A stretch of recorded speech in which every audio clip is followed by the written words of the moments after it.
took many, many centuries. So Sola Scriptura is not only unworkable and non-biblical and ahistorical. Now notice, Mr. Dyer has not even given us a definition of Sola Scriptura. He has conflated things. This is not a careful discussion by any means. He's going off the top of his head. So am I. I don't have anything in front of me right now. I mean, I'm pulling books off the shelf, but I'm not reading. I'm just showing them to you. But still, there is a lack of clearness here. He has yet to deal, and maybe he didn't know. He's inexcusable for not knowing, but maybe he didn't know, or very often my experience is apostates end up twisting their memories a good bit. Maybe he didn't know that Sola Scriptura is fundamentally focused upon the nature of Scripture as theopneustos. Remember, that's why I asked Mitch Pacwa in our debate in San Diego, 1999, on Sola Scriptura.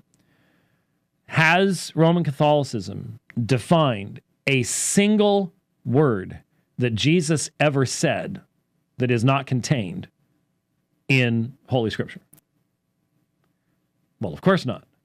Has it defined anything that any apostle ever said that's not in Holy Scripture? Well, of course not. Then this idea of living tradition, the oral tradition over against the written tradition, this becomes extremely problematic because you can't trace it to the apostles themselves. And the traditions claimed by Orthodoxy are different than the traditions claimed by Rome. This is why we have gone back into the early church before and talked about the very first reference to apostolic tradition in Irenaeus is the idea that Jesus was more than 50 years old when he died. First time it's claimed. Irenaeus claims, I got this from the disciples of Jesus. I got this from the apostles. Nobody believes it today, but that's what he claimed. So how can something that then comes hundreds of years later actually go back to the apostles? The only thing that we know that is theopneustos, that is God-breathed, is what is in Scripture. Now, they would claim, well, you don't know that Scripture without us. Well, that's a different issue. And the very fact that they don't have, I mean, he just said, well, it was 700-800 years for the canon is complete. I think that's a massive exaggeration. But if what you mean by decided means every single person agreeing on every single element, it'll never be decided because there's still people who disagree today. So that doesn't mean anything. So you can see these are issues that must be thought through. And the Reformers had thought them through. Now, Luther had to think them through after the Reformation started. That's what Leipzig was all about. That's what disputation there. That's what, very, very important along those lines. But especially by the second generation, these things were being thought through very, very, very carefully. I don't know what the church history class was at Bonson Theological Seminary, but I would sort of be surprised if there wasn't a fair amount of emphasis upon these very issues. I don't know.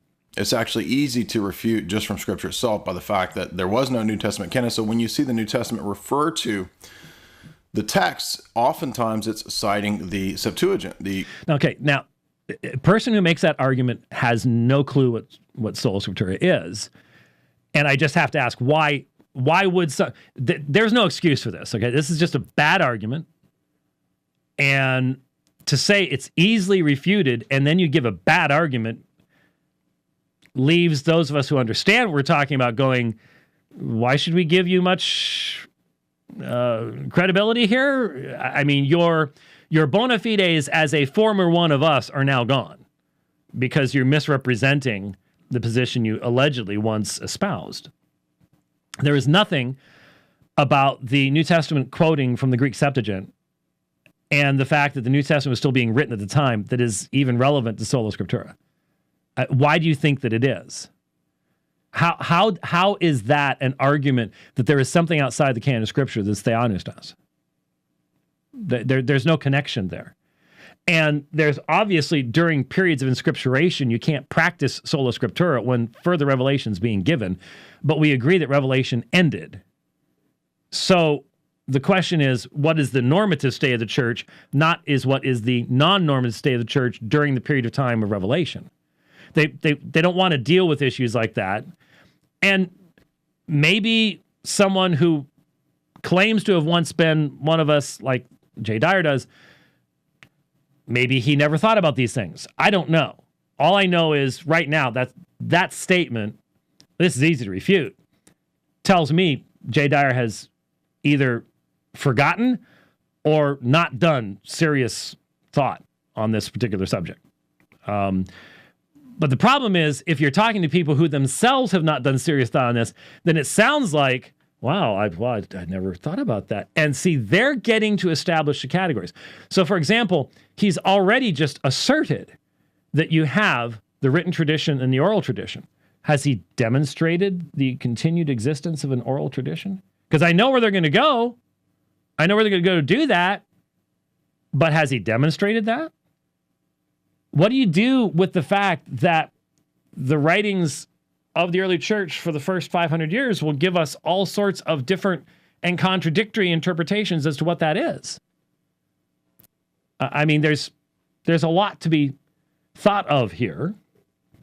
And so I don't want those of you who may be feeling I've been mean to you by saying you need to be doing some homework. And I'm talking about Reformed people. I'm not being mean to you. But I am wanting you to make sure that to understand Calvin didn't ignore this stuff. Luther eventually did not ignore this stuff. He had to get around to it. Zwingli didn't have a lot of time to deal with these things, but he did address some of these issues. And certainly the next generation did as well. We don't have to make everything they said inspired, because it wasn't. But it is very, very useful to look back at what they had to say, and we can learn much from that. We don't have to agree with everything. We can see that there are times they overreached, just as there were times when the early church fathers did. Allow the people of the past to be the people of the past. Judge them within the context in which they lived. Very, very important aspect of things. Running out of time here, but we'll try to get a little bit more in here. Greek translation of the Old Testament, right?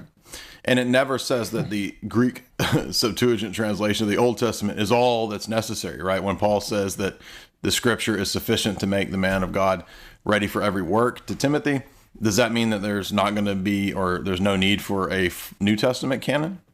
Now, okay, we'll stop there. I'll make a mark because there's more that I want to get to. Did you catch that? Because this is, I don't have it in here, I don't think. But I remember when I first encountered this argument, and it would have been 1988, maybe even earlier than that, but right around then. And it was in a book that I have in the other room called Catholicism and Fundamentalism by Carl Keating. So this is most of the argumentation of Eastern Orthodoxy and Roman Catholicism against Sola Scriptura will be the same. Their proposed solutions won't necessarily be the same, but the argument will be the same.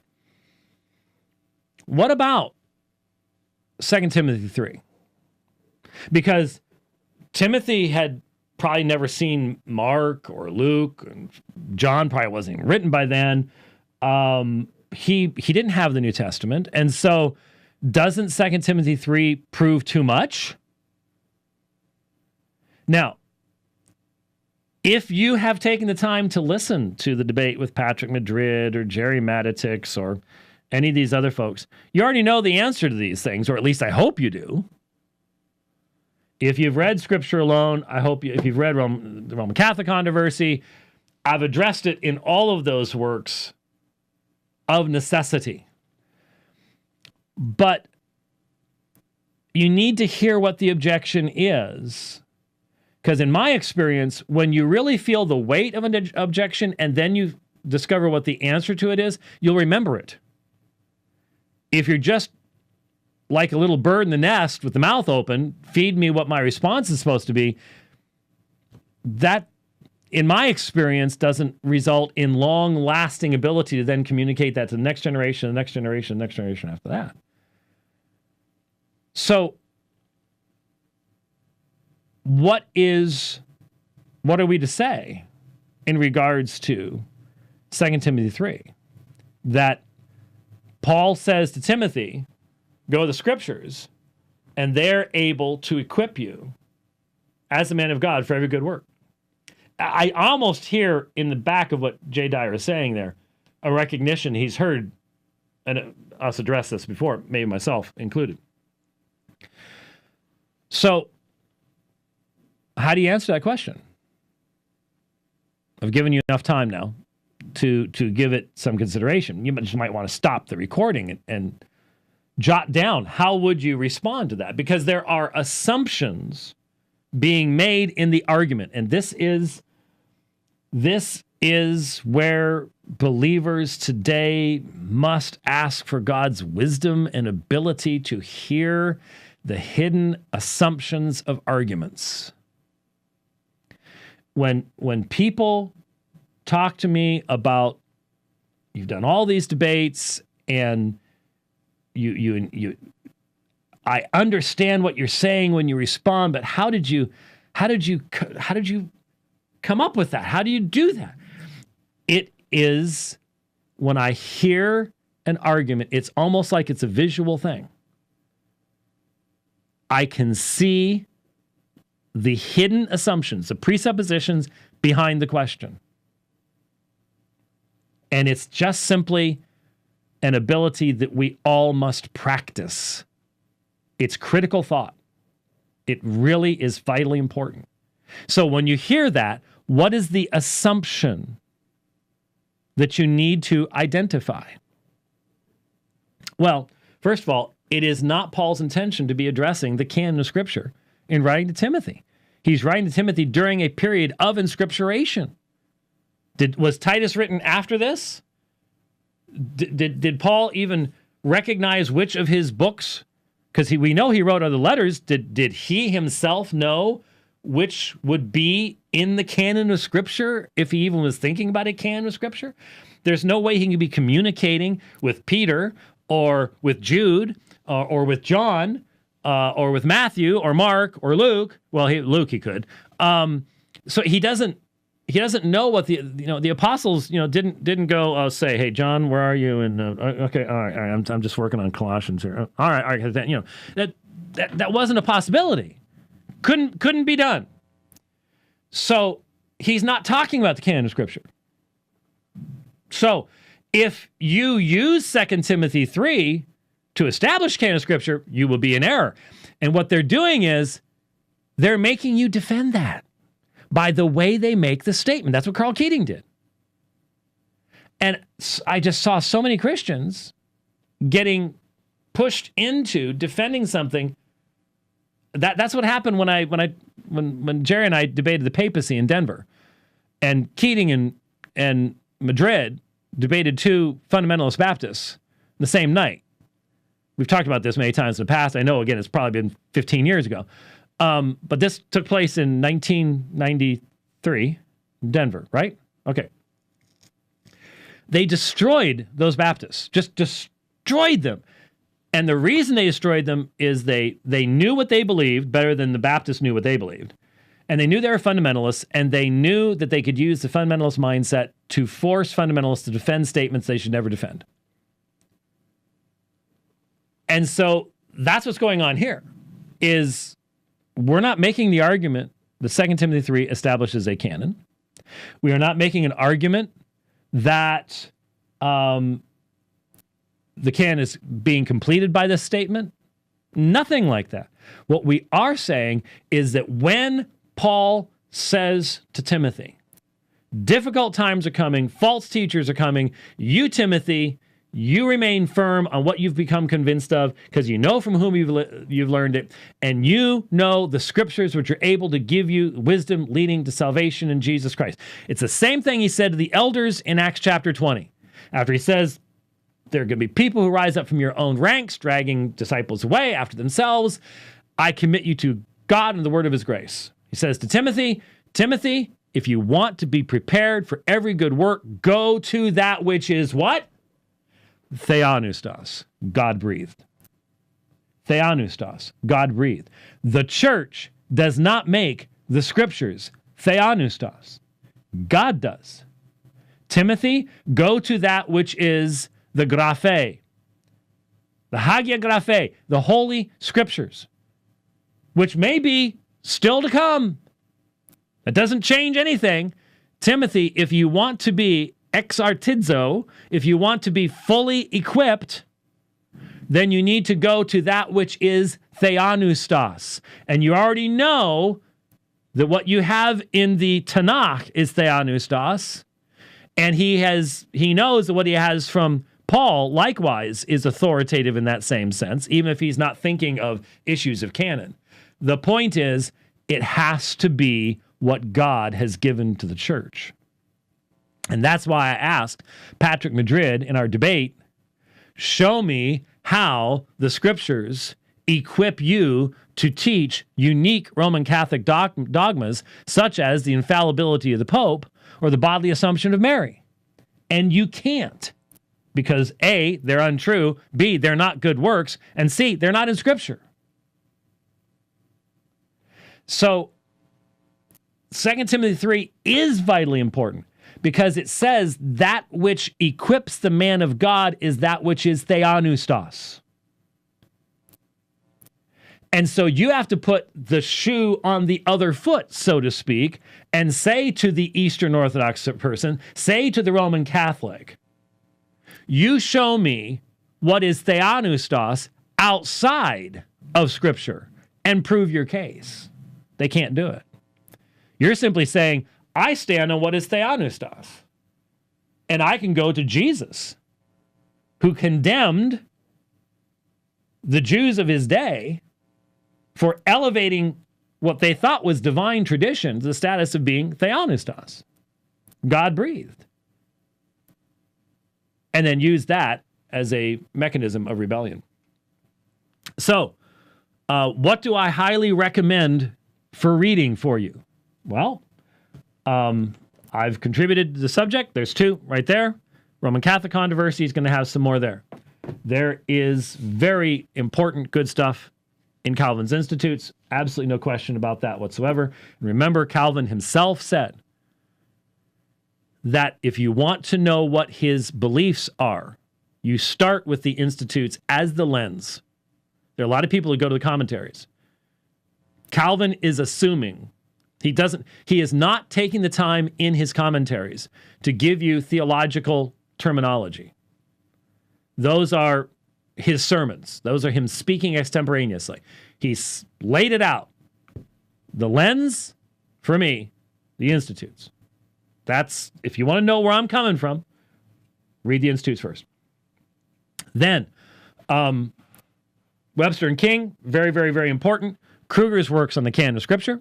There are multiple copies, some for laymen, some of his more in-depth stuff you might want to be looking at. The book that he edited on the 2nd century church would be vitally important. Vitally important. I don't have the title of it, and I don't have it in here right. Do I not? I don't think I do. Nope, don't have it here right now. Because this isn't my office, by the way. So Kruger's work on the 2nd century church, very, very important. Heresy of Orthodoxy. We'll have a lot of stuff that'll touch upon these issues. Then, William Whitaker's Disputations in Holy Scripture. George Salmon's Infallibility Church. There's the other one is escaping my mind right. Obviously, Martin Chemnitz's work on Chemnitz isn't. Sometimes Chemnitz is historically a little bit off on some of the sources he uses, but still a good resource to have. And then the 2-volume starts with a C. I thought Brother King is out there screaming at me right now, trying to tell me what it is. But when we continue, I'll bring that up as well. These will be vitally important resources for you if you want to get started and have a solid foundation for responding to these things, because it is important. And Yeah. Okay. I was going to say. Yeah. Just 'cause it almost sounded like a helicopter heading straight for us. It's the Vatican helicopter coming at us.